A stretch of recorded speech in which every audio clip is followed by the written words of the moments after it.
she says such gun control would spell the immediate end of white genetic survival on Earth. And that's so this is what Dr. Welsing said. So once again, gun control will spell the immediate end of white genetic survival on Earth. Gun control will. Because now you even the playing field. Happy Monday. Welcome back to On the Shoulders of Giants. I am Joseph Ward. I hope you had a great weekend. Mine was all right. Somebody done broke in my house, man. Can't believe that somebody done broke in my house. They tripping. But it's all good, though. Can't stop what we got going on here. All right. But we're continuing our review / reading, but more so review now of the ISIS papers, The Keys to Colors by Dr. Francis Cress Welsing. If you missed last week's video, make sure you go check it out. It's on the end screen. You know, you're going to catch it at the top of the screen right here. Make sure you go check out last week's video, right? Because last week we covered, let me get to it. Last week we covered the politics behind black male passivity, effeminization, bisexuality, and homosexuality. And then we also read what Freud was really talking about, the concept of penis envy. And basically Dr. Welsing is talking about the system of anti-whiteness being the root of all of these things, and especially black men choosing the passive route, black men choosing to express themselves as another gender, thinking it'll be an easy route.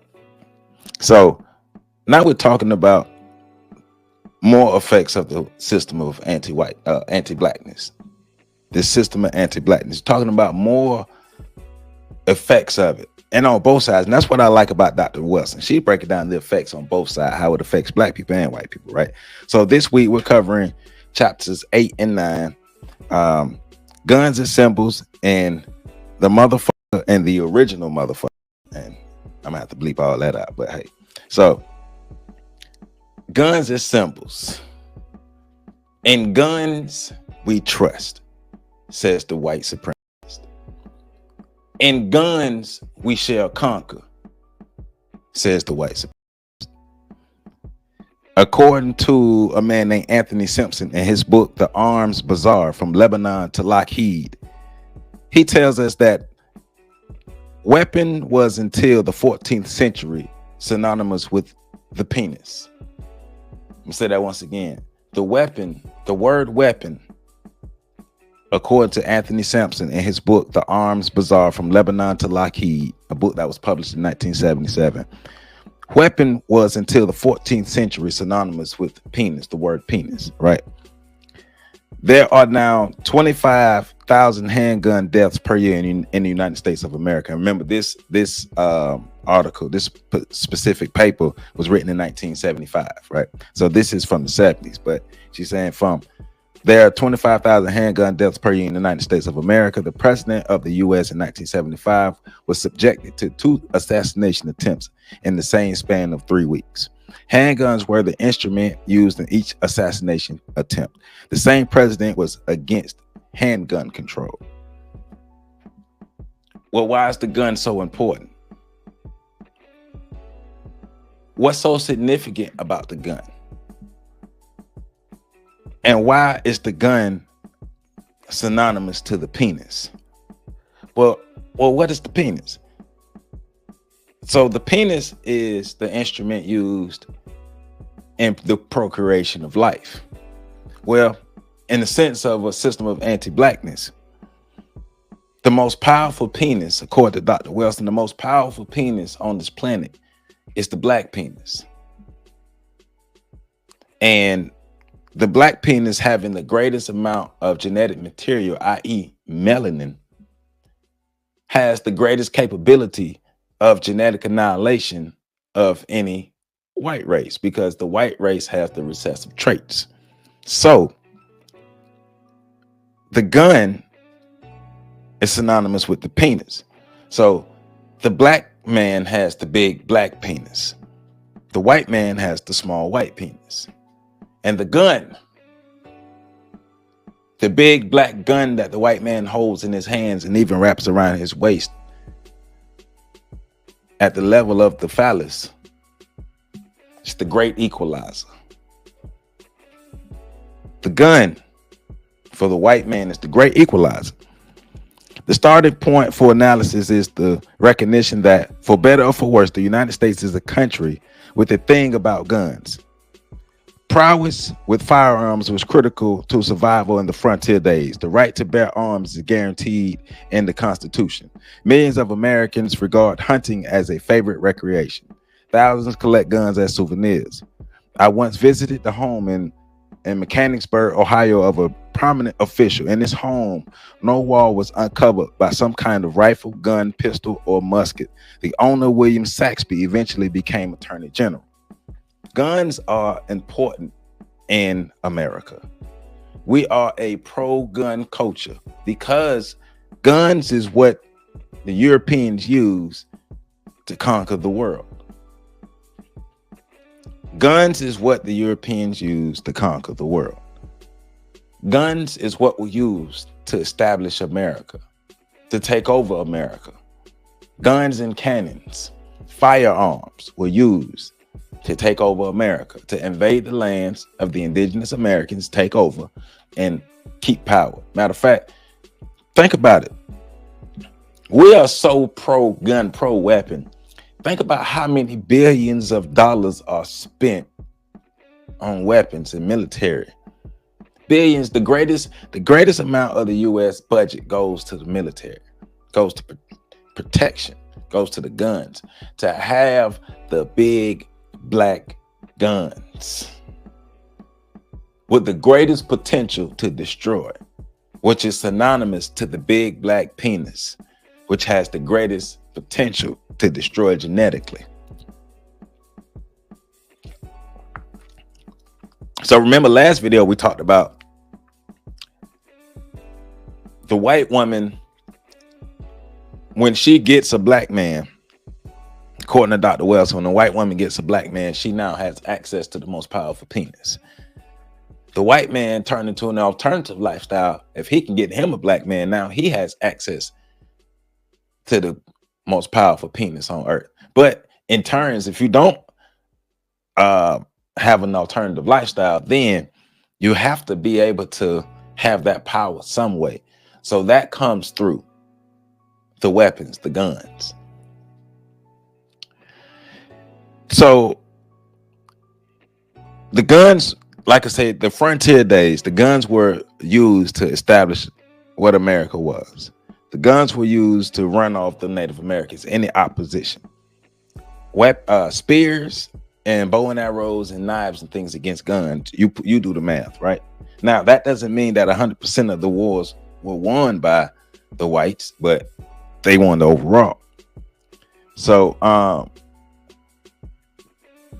the Europeans basically, like I said, in order to gain control and maintain control, because the Native Americans were people who actually taught them how to survive here in America.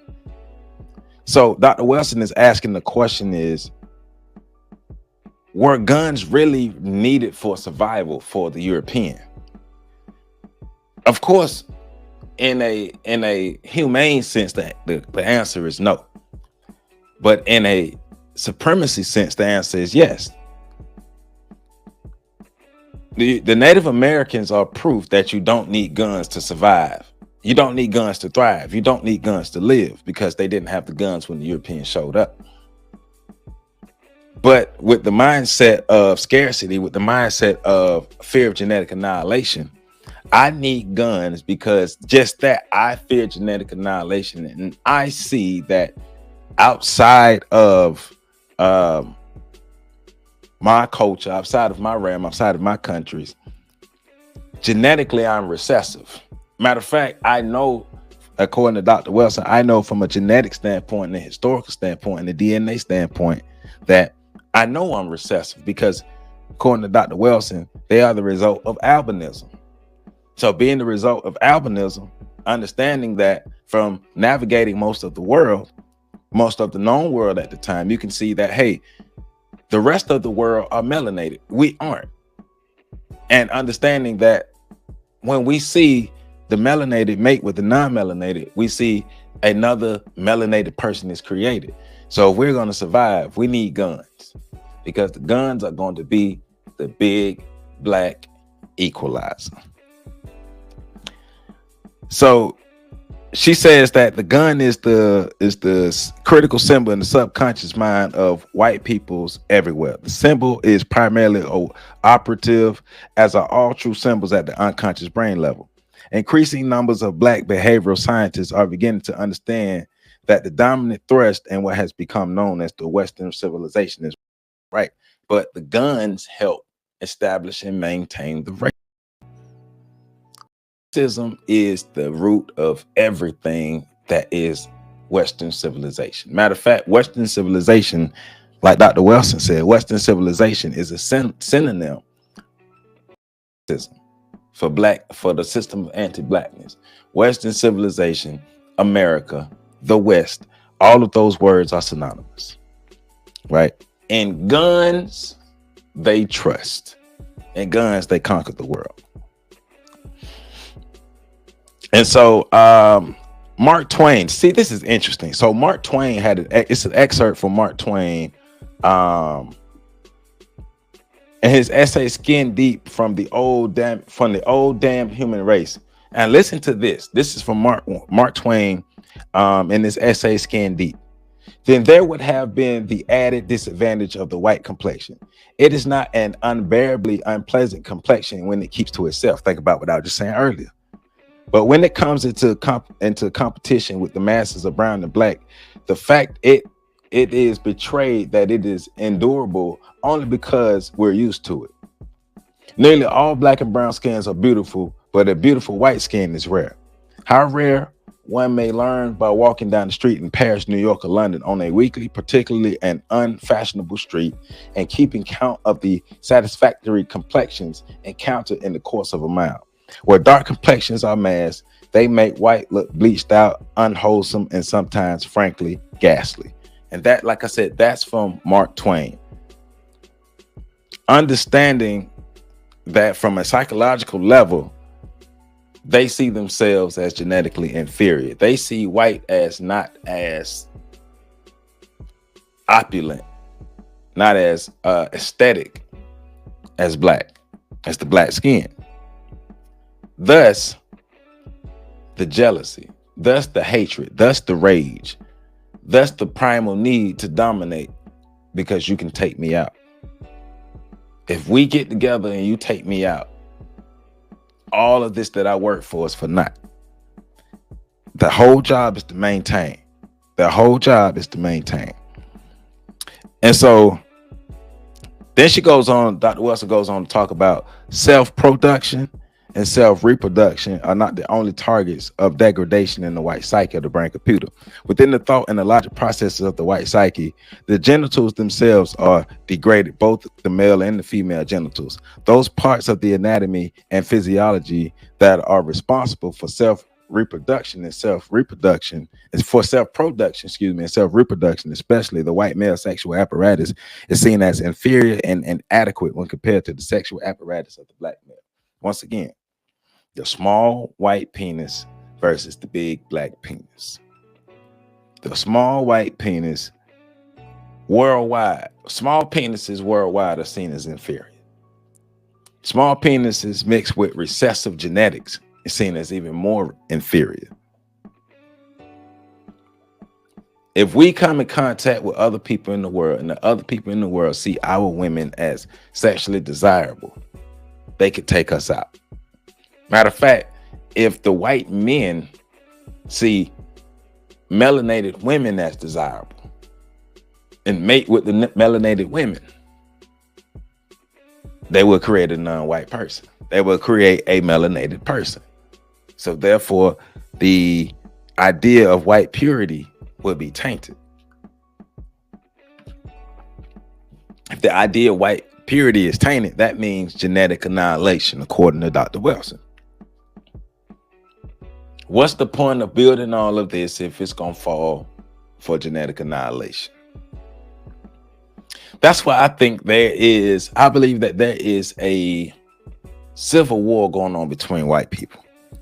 I believe there's a civil war going on between the conservatives and the liberals. The liberals have the dominant media right now. And the liberals are giving specific messages because, like I was saying last show, we see a lot of the advertisements of black and white couples, mainly white men and black women. But if the overall goal is to maintain genetic purity and maintain your place on Earth, period, and not to be annihilated genetically, then you wouldn't engage in interracial relationships. So there has to be a fraction in the white system, unless all of this other stuff is just a front to make black people think that they friends and stuff, and they got some other plans and stuff. I don't know, but it just don't make sense for white people to fear genetic annihilation but push interracial relationships. That don't make sense to me. So it either has to be a fraction in the white system, or they playing the real dirty game. So she also goes on to talk about because of the recessiveness of the albinism, that leads to a softer voice, less masculine features, less I can say, or a increased chance of impotence for the male. The eyesight isn't as great. The muscle density is poorer in the albino male because of the genetic recessiveness. The albino's genetic material, according to Dr. Welsing, the albinos who became the white race, their genetic material isn't as strong as the melanated group of people, as the African people. And because of the lack of purity or strength in the genetic material, that makes it easier for the albino to be wiped out.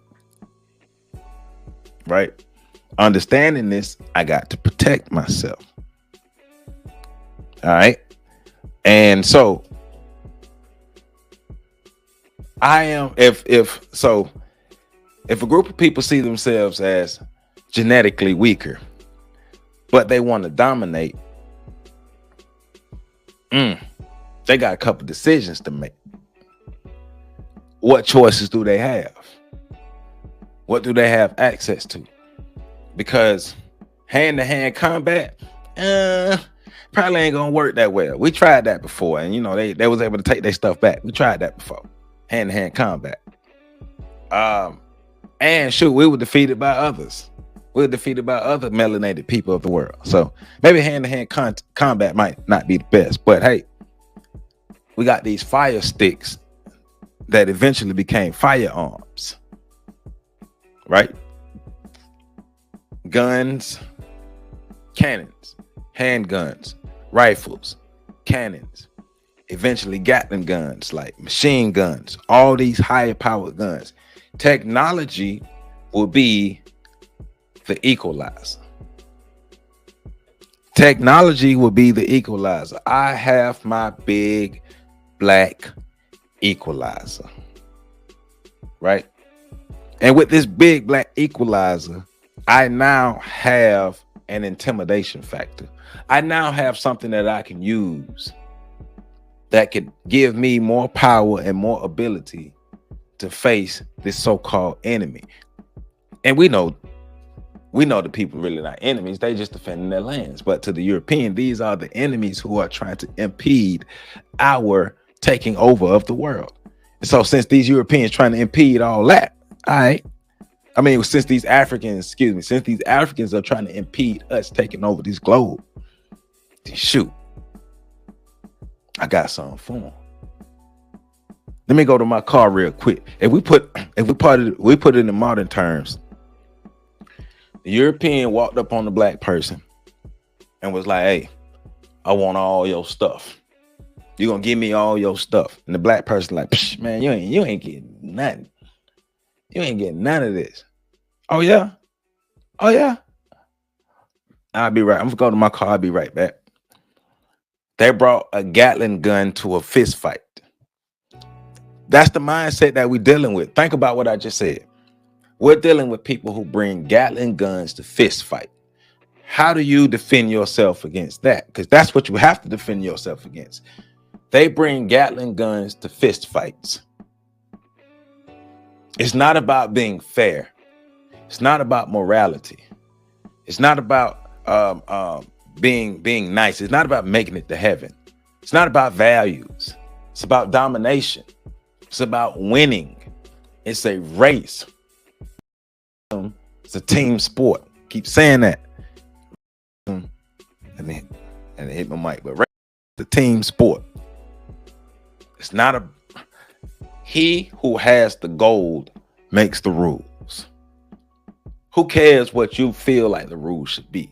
Do you have the power to make the rules, and do you have the power to enforce the rules? That's the biggest thing. Do you have the power to enforce the rules?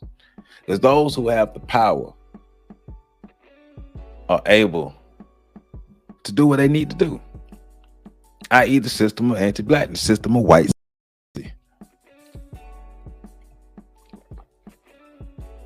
That's why they move the way they move.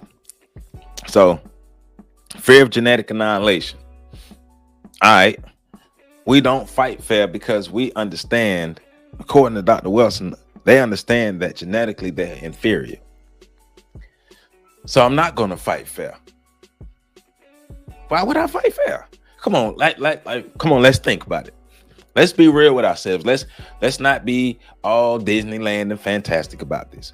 Why would a group of people, if Dr. Welsing's assessment is correct, right? So a group of people who know that they're genetically inferior to the African, why would they fight fair against the African? Why would they fight fair against any other group of melanated people that they would come across? Now, look at who dominates the world today. And how do these people dominate the world? Through the guns. And the big black gun we trust. Because the big black gun is the big black equalizer. All right. Technology gives them the ability to annihilate. Right? Remember, the gun has the ability to annihilate the same as the black penis has the ability to annihilate. I'll say that again.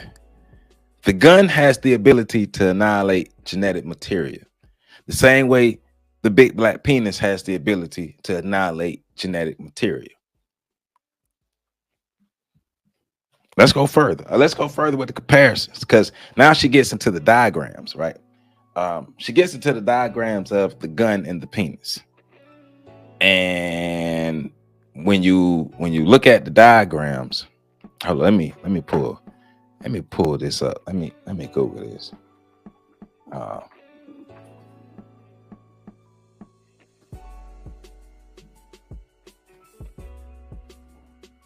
Pull this up for y'all.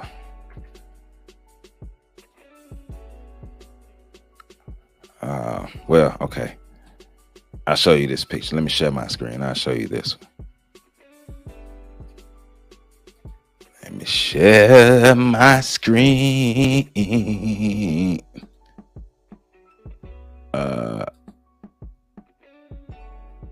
Here we go. All right. So see this? And so this is basically what's on what's this page 109. So this is 109 in the ISIS papers, what we're looking at over here to the far right. And the top, like it says, the male genital diagrammic sketch, the penis and the testicles on the erect state from the side view. The same thing as the handgun from the side view. The handle and the handle and everything is the testicles. The barrel is the shaft.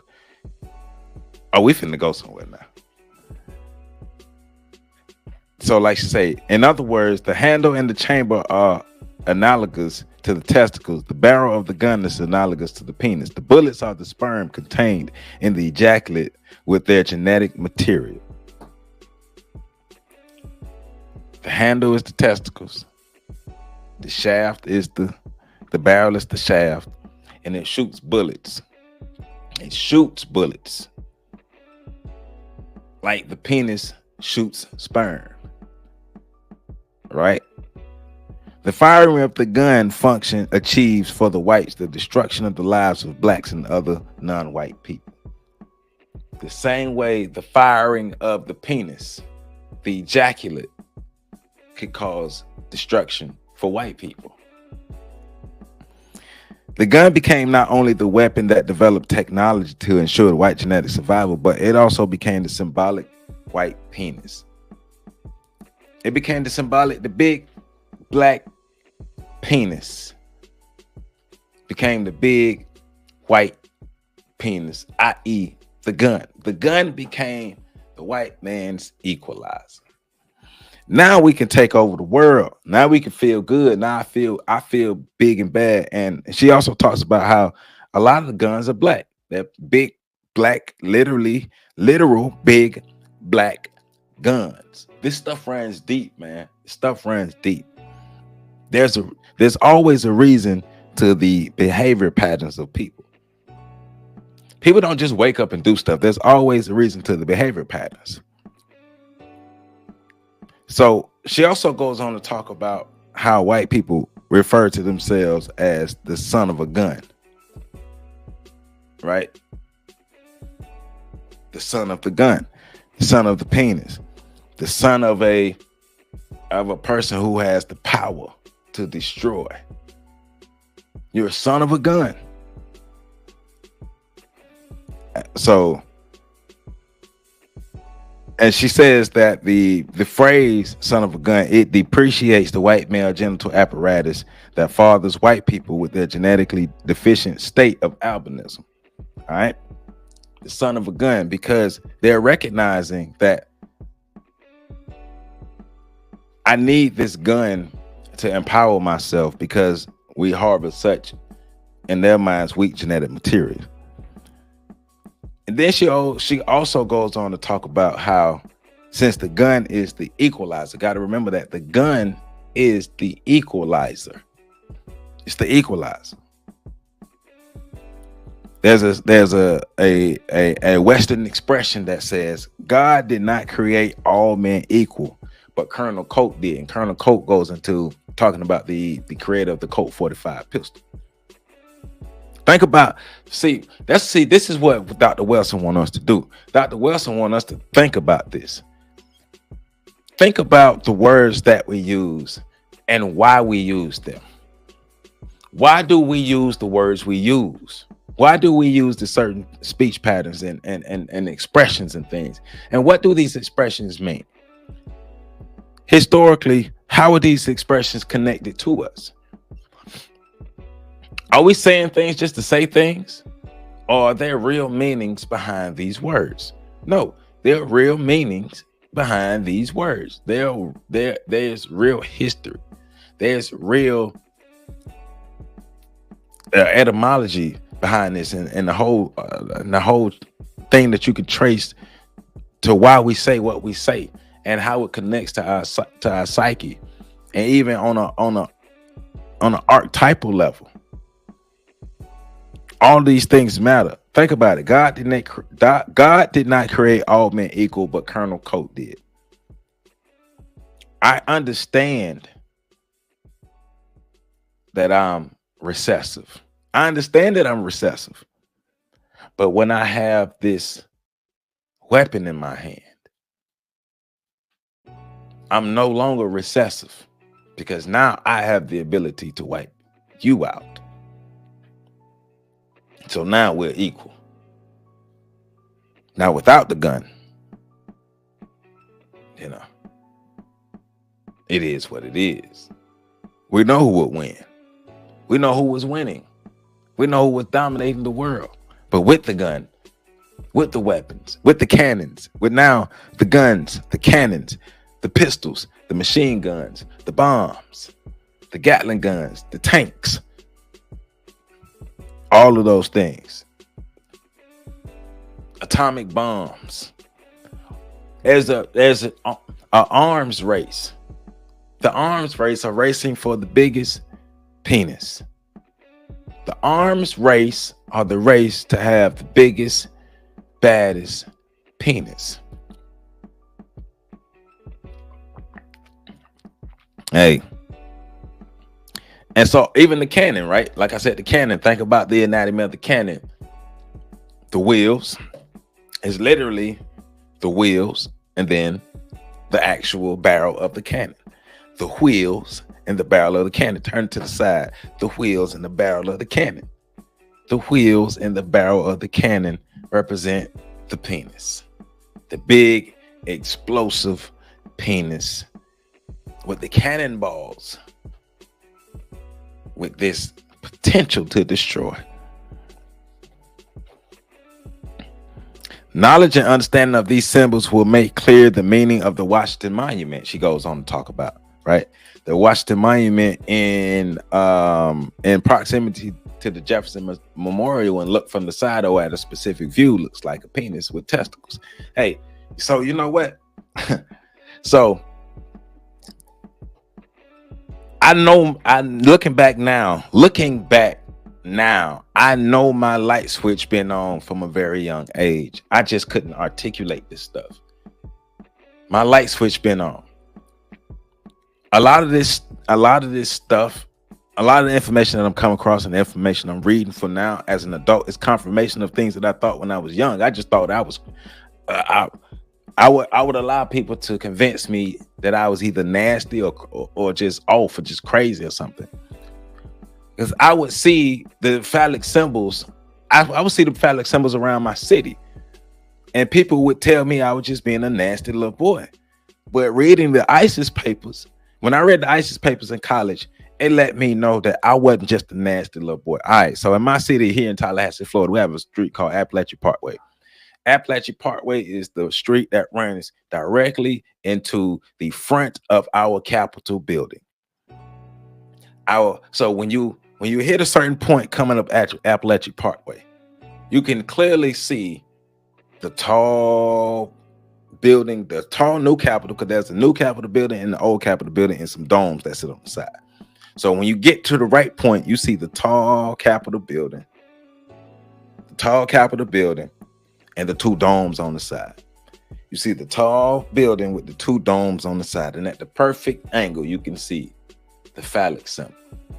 And like the Washington Monument, no other structure in the city can be taller than the Capitol building. We know, and if you don't know, the Washington Monument is a obelisk. The obelisk is the Greek word for the Commission word, the tekken. The tekken is the symbol of the erection of Osiris. And that's the story of the original Immaculate Conception. Quick synopsis of that: when got the gods Osiris, Asar and Set and Asar, they wasn't seeing eye to eye. Set chopped Asar up into 14 pieces. The 14th piece being his phallus. He threw the phallus into the Nile River, and it was eaten by a crocodile.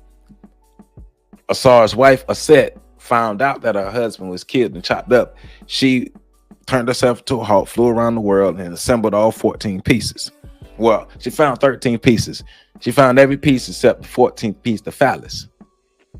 So she fashioned a phallic symbol, turned into a hawk again, and hovered over the penis until the ejaculation happened. And then she was able to bear the son, Heru, the original story of the Immaculate Conception.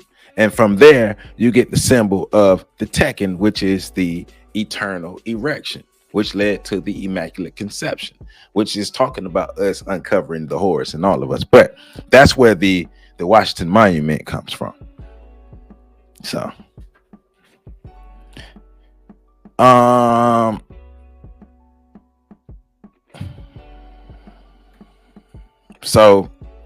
she goes on to talk about some things that I was just mentioning earlier.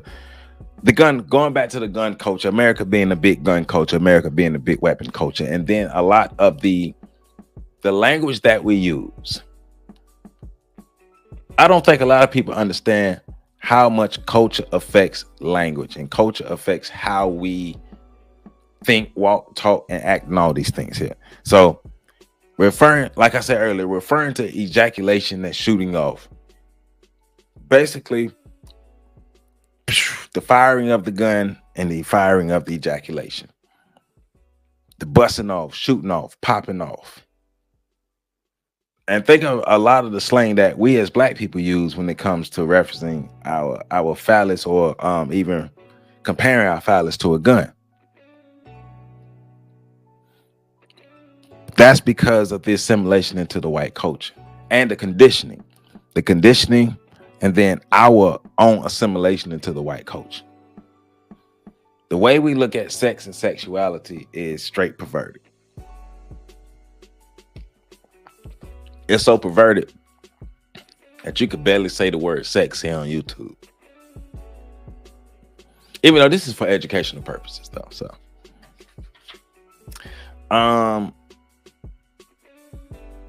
she also talks about how white people's obsession with the phallus. So white people's obsession with the phallus led to the sport of even calling chickens, calling the phallus having one chicken become superior over the other, one penis become superior over the other. Even detectives that carry guns. So when you have the gun, because remember, the gun gives you the phallic power.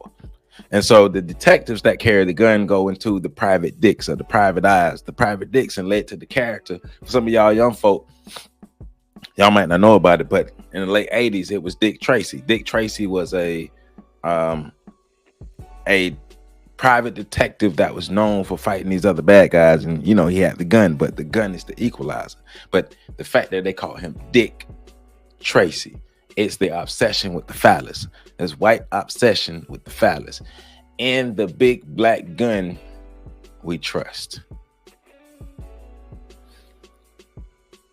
And so she goes on to talk about why there will never be gun control in America. Once again, there will never be gun control in America because the gun is how they conquer.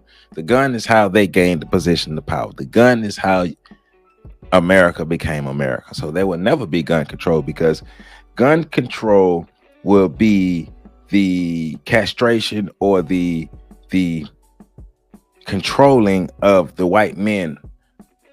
And this is the power that they have, because they don't have the power of the genetic material. And so she says such gun control would spell the immediate end of white genetic survival on Earth. And that's so this is what Dr. Welsing says. So once again, gun control will spell the immediate end of white genetic survival on Earth. Gun control will. Because now you even the playing field. Second Amendment would never go away. But in a gun culture, you know, you got to learn how to protect yourself with living within a gun culture. And that's the thing, that's the residual effects of living in the gun culture, because guns beget guns. And it's like, well, if they have theirs, then you got to get yours. Because if you don't have yours, then you're easy to get got. And so it's a revolving door of guns begetting guns and violence begetting violence. When you establish your nation upon violence, you will always harvest violence. When the foundation and the root and the soil of your nation is violence, you will always harvest violence.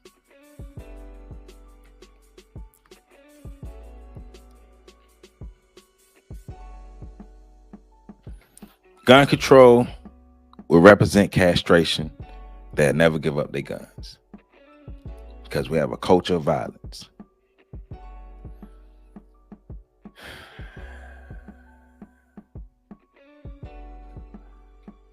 So she also goes on to talk about how when the Europeans came into Africa and was facing tribes of warriors who could kick ass, basically. Facing tribes of warriors who knew how to fight back, who were organized, i.e. the Zulus, like Shaka Zulu, great commander. So they had to get their equalizers. Matter of fact, they had to get things that gave them even more advantages. So that she talks about how they were using Gatling guns and other guns that could fire multiple rounds to help cut down the Africans that they were facing. How else are we supposed to conquer these Africans that hand to hand they can get us? So we got to use these break us down, right? So, and she also talks about that it's not an accident that in the U.S. white male children learn to use guns before they learn to use their penises. And check this. And then black males learn to use their penises before they learn to use their guns. Black men learn to conquer through their penis. White men learn to conquer through guns. Clearly. And we know that. And we know that unconsciously. We know that because we see it, but do we understand it? White men learn to conquer through guns, while black men learn to conquer through their penises. Wow. That's think about that. And then think about how we view sex. Think about how we engage in sex, how we interact in the sexual manner with each other. Think about that. Because of what we are taught we're taught that our greatest strength lies in our penis, and they're taught that their greatest strength lies in the gun.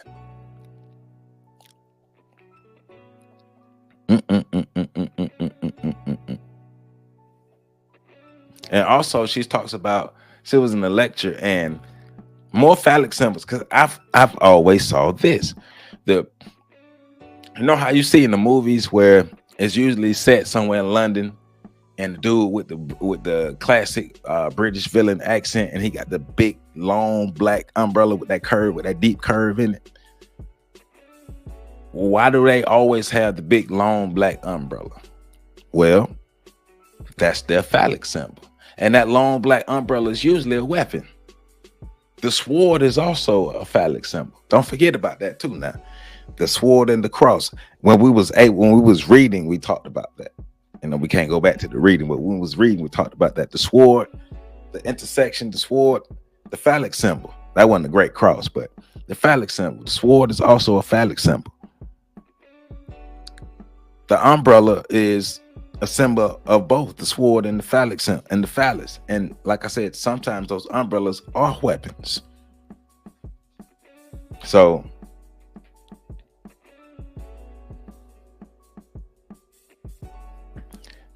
the black penis is the symbol of great genetic power. The white penis is a symbol of genetic inferiority. On one part of the book, when I was reading, she was talking about how within the obsession with the penis, with the phallus of white people. So if you look at especially ancient Egyptian art, when the phallus was depicted, it was depicted as a big black phallus. And when you look at European art, i.e. the Greeks and Romans, the phallus was depicted as a small white phallus. Matter of fact, the small white phallus was seen as good and the big black phallus was seen as bad until sometime that changed. And then the big black phallus became what the white women desired. And the white men already harboring resentment because they understand that genetic recessiveness. Now they feel disrespected. Oh, so you want the lesser person. You want his penis. And I understand that his penis can wipe me out. Oh, no, we ain't having that. We're going to war. We're going to war. Because guess what? In guns, we trust. So they went and got that big black equalizer. All right. So now we're moving on to chapter 9. The original mother. And so this is Dr. Welsing giving her thoughts and her assessment on the origin of the word. And I give you another theory that I've heard, I'm tied into it, that I thought about when I was reading this. And so she says, so she has defined racism as the behavioral power system of logic, thought, speech, action, emotion, response, and perception, whether consciously or unconsciously determined in persons who classify themselves as white. The goal of racism is white domination over the vast majority of the world's people, whom the whites have classified as non-whites, who are black, brown, red, and yellow in order to ensure white genetic survival. So that's her thing about race. Basically, at the end of the day, is to make sure that we dominate all areas of human activity to ensure genetic survival. And we will do anything at all costs to make sure that we maintain dominance as far as power and maintain our place genetically in the world. And so she also goes on to talk about the specific nature of the destructiveness of racism was set forth by the caucus of black psychiatrists at the 1969 annual meeting of the American Psychiatric Association in Miami. The Black Caucus stated that racism was not only the #1 mental health problem in the nation, but additionally was the #1 cause of other mental health problems. Racism is the root of it all. I strongly agree with that. I 100% agree that racism is the root of everything. But I don't think you can blame racism on everything. Definitely is the root of all the ills that we face in the Western world, that we face in the world, period, because it's a global system. It's a global system. It's the root of all the ills that we face in the world, but it is not an excuse for everything. So remember, all areas of human activity, which is economics, education, entertainment, labor, law, politics, religion, and sex. Economics, education, entertainment, labor, law, politics, religion, and sex. All of these areas racism has touched. Think about what we just talked about sex and the phallus in this past chapter. Think about how we interact sexually with each other. Think about it. What's the line between sexual pleasure and sexual deviance? It's the way we have it. It's the way we currently have sex productive.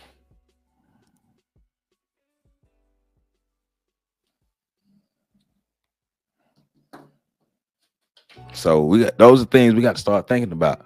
Those are things we got to start thinking about. So she's talking about also looking at all patterns of white behavior. When you're looking at all patterns of behavior and you actually sit down and study all patterns of white behavior based on the theory of white genetic survival, you start to see why they behave the way they behave and the overall goal for the behavior patterns. Survival. We keep saying it, survival. So she gets into talking about the term motherfucker. It's gonna be a whole lot of bleeping, but I'm gonna leave a couple of them in there. But the term is a pattern of speech used with extremely high frequency amongst black people. We know, right? Specifically black males in the U.S. In any attempt to decode and understand this particular pattern of high frequency behavior or language use, it was necessary to begin with the knowledge that all black people and all other non-white peoples are relatively powerless victims of the white supremacy system, irrespective of their income levels. All right. So, well, what is this motherfucker? How did the motherfucker? What's the origins of the mother? Who are the mothers and how are they getting? Right. So before we get to the motherfucker, we got to start with the man.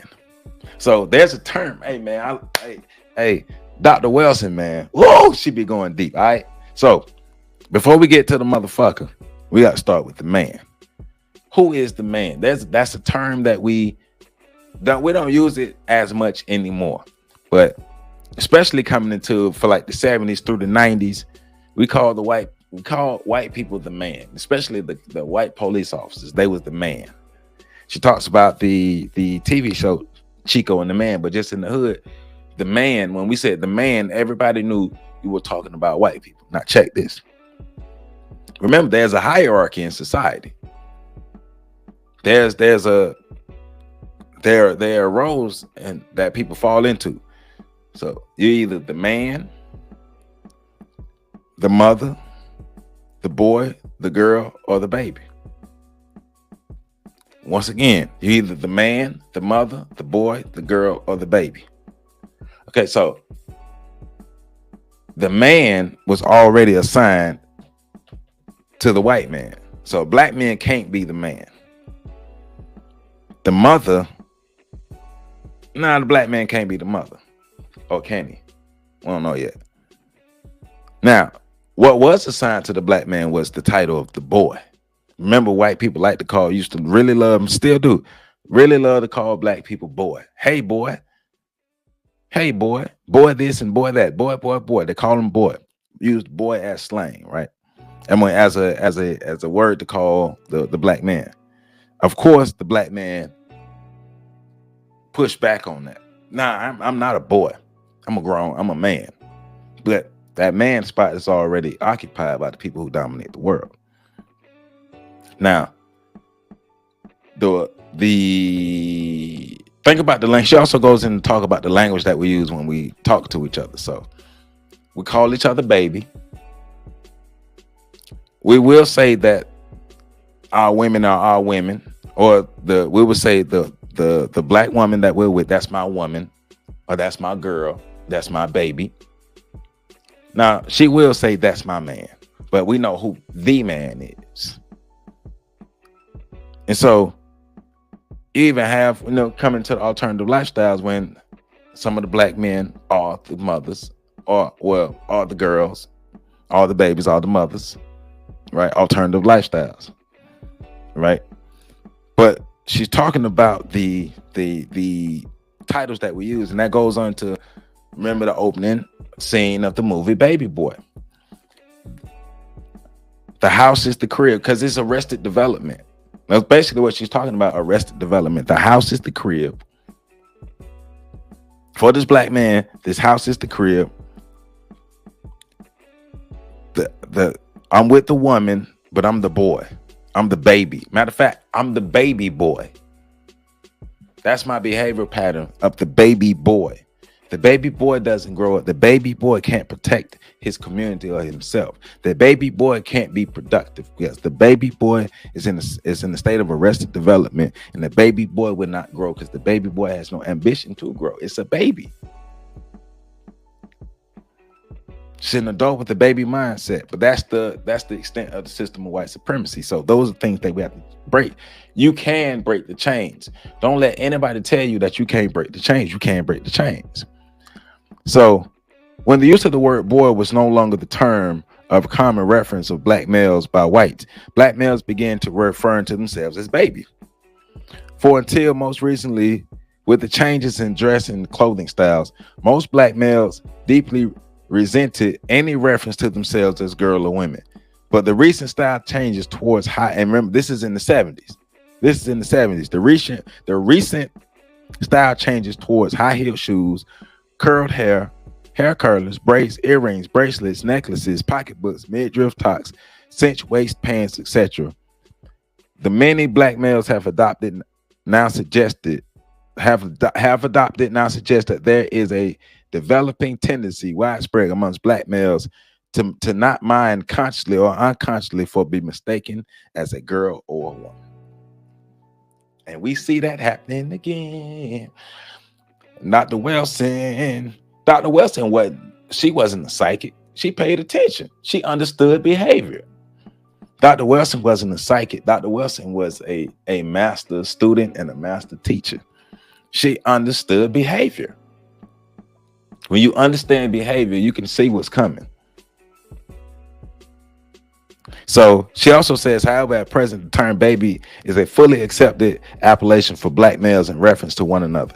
It is thus not uncommon to hear one black male say to another, "Hey, baby," or "What's happening, baby?" In addition, the black males frequently referring to one another as baby, as many black females often refer to their black male peer partners as baby. So we call each other baby. "Hey, baby, what's up, baby? I'm gonna call my baby." That's putting us in a regressive childlike state. She's saying we got to be conscious about what we say, how we say, when we say, and why we say. That's my baby. We might need to rethink that.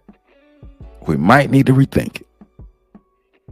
So, and like I said, we call our houses the crib. That's why I make it. I do my best to be conscious about what I say. I'm not saying I'm 100%. But I try to be more conscious about what I say. My home It's my home. I try not to call it the crib. I try to call it the house, the home, my kingdom, my castle. I try to be careful about what I say.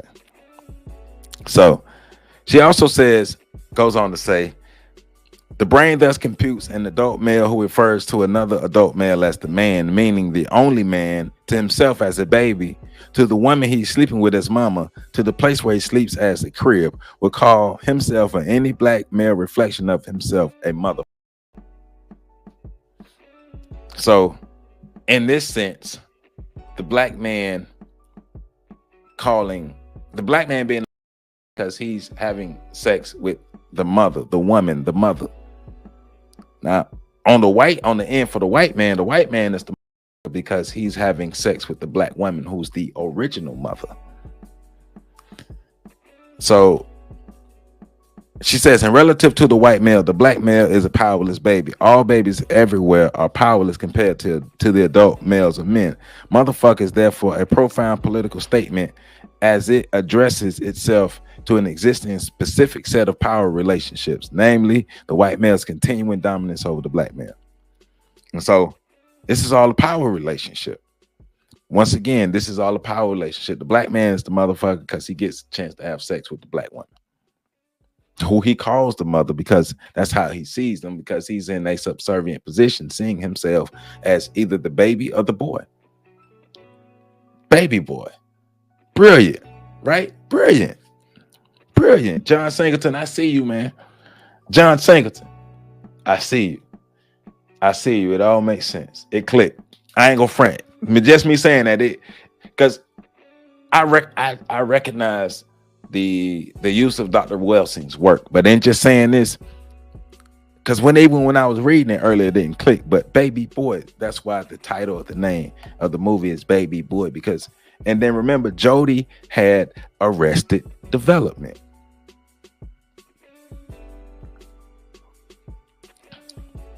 Jody was the quintessential black male in America who grows up in a single parent home with no real direction and no real sense of maleness and trying to find himself in the world as a black man.